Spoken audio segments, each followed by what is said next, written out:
Selamat datang kembali di materi atau mata kuliah IT for HRM atau IT for MSDM, Manajemen Sumber Daya Manusia. Kita masih di bab tentang redesigning the organization with information system. Bagian yang ketiga. Di bagian yang pertama, saya membahas tentang tahapan dari perubahan organisasi yang akan mengupgrade atau menerapkan sistem informasi di dalamnya. Hal yang paling penting adalah perubahan, khususnya di level manusia.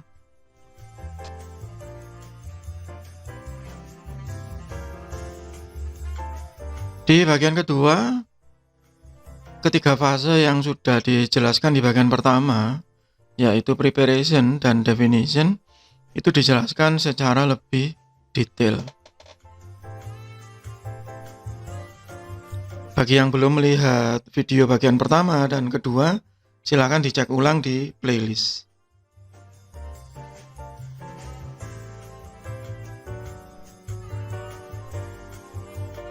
Di bagian ketiga ini, kita akan melihat rencana untuk perubahan sistem tersebut ditinjau dari perubahan organisasi.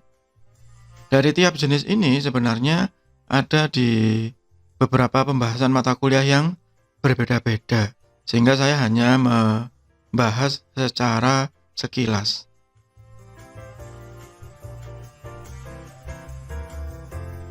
Yang nanti akan saya detailkan hanya di level ini saja, Information System Plan, sehingga melakukan identifikasi rasional dari perubahan tersebut, current situation, situasi yang sedang terjadi saat ini di organisasi tersebut, termasuk di dalamnya resistensi atau perlawanan dari sumber daya manusia atau orang-orang yang ada di dalamnya.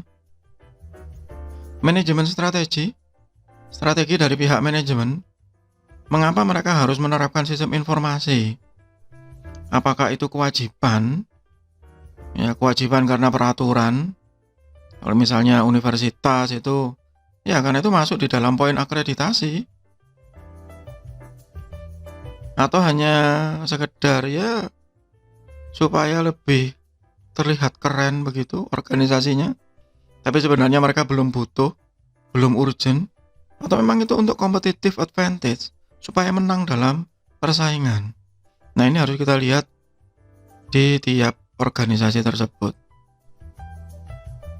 Kemudian implementation plan, termasuk di dalamnya jangka waktu dan segala macam.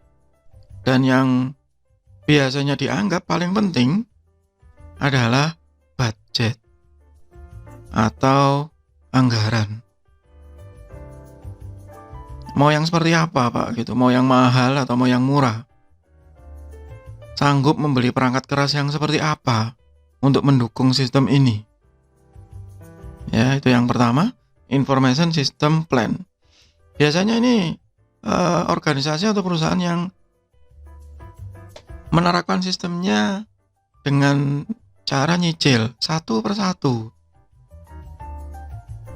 Misalnya dari akuntansi dulu, kemudian setelah selesai ke marketing, kemudian setelah selesai ke bagian produksi, bagian gudang, pembelian, nah seperti itu. Tapi ada juga yang langsung enterprise.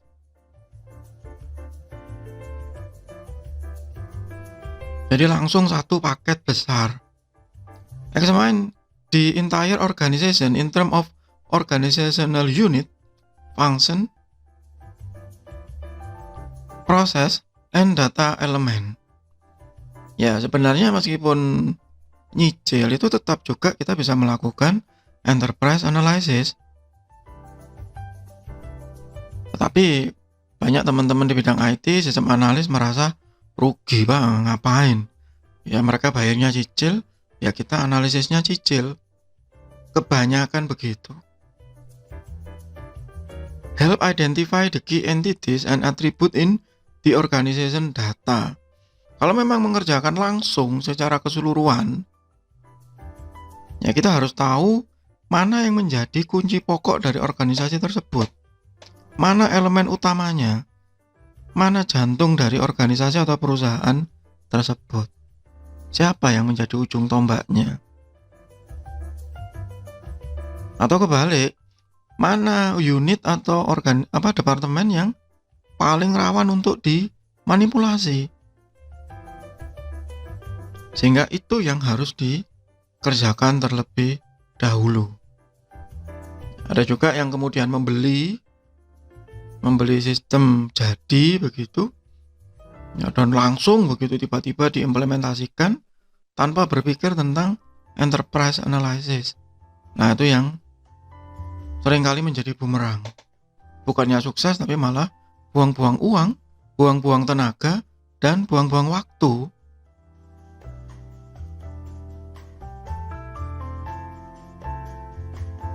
Yang ketiga itu menggunakan model Critical Success Factor atau CSF.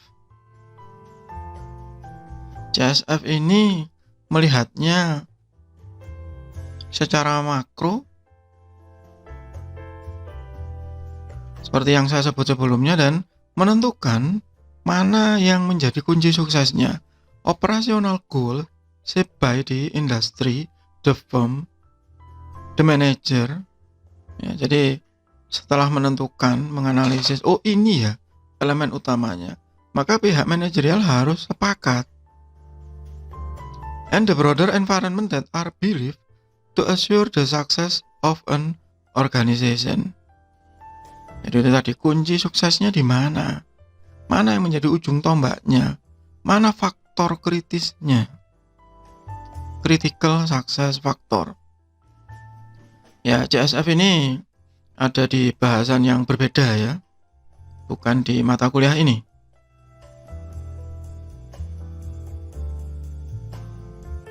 Beberapa ada yang masuk ke bagian teman-teman Anda yang di dalam program studi atau jurusan teknik industri.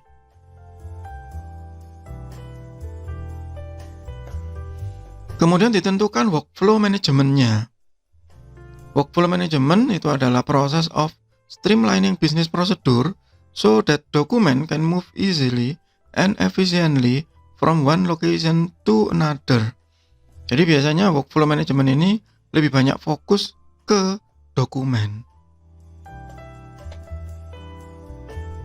Tapi jika nanti kita tarik ke atas, ke ruang lingkup yang lebih besar, maka nanti di bagian berikutnya kita membahas tentang business process re-engineering. Jadi sekali lagi tadi ada information system plan, ada enterprise analysis. Kita melihatnya dari sudut pandang di atas. Ya. Kalau enterprise analysis, kalau information system plan itu kita melihatnya dari si pandang atau sudut pandang horizontal, kalau enterprise dari vertikal, dari atas, secara terintegrasi. Critical Success Factor, kita melihat mana yang menjadi kunci sukses organisasi tadi, dan workflow management. Kalau sudah dilihat dari vertikal, maka kita lihat disposisi dokumennya, aliran dokumennya. Kalau ada orang mengajukan anggaran untuk pembelian bahan baku, itu siapa dulu yang mengajukan? Kemudian siapa yang melakukan approval? Siapa yang mengeluarkan uang?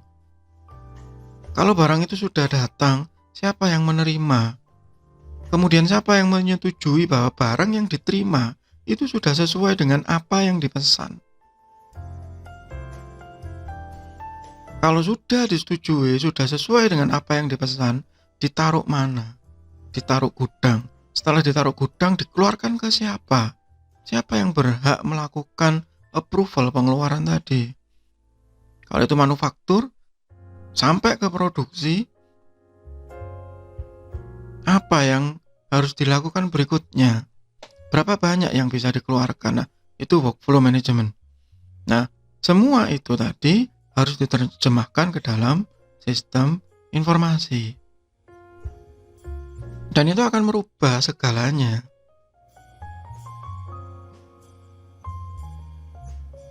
Termasuk di dalamnya structural change. Ya. Di bagian berikutnya nanti kita akan membahas tentang structural change ini lebih detail.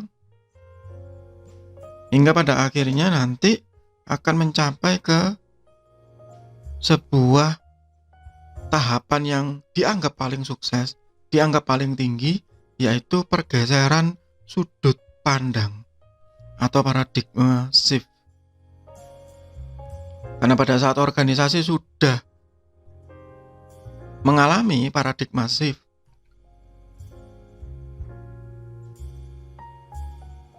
bahwa IT itu penting, maka penerapan sistem informasi itu akan menjadi sangat mudah dan dianggap sangat lancar. Itu untuk sementara bagian ketiga dari bab Redesign Organizational, khususnya menggunakan sistem informasi. Kita akan lanjutkan di bagian berikutnya. Semoga bermanfaat. Tetap sehat, tetap semangat. Terima kasih.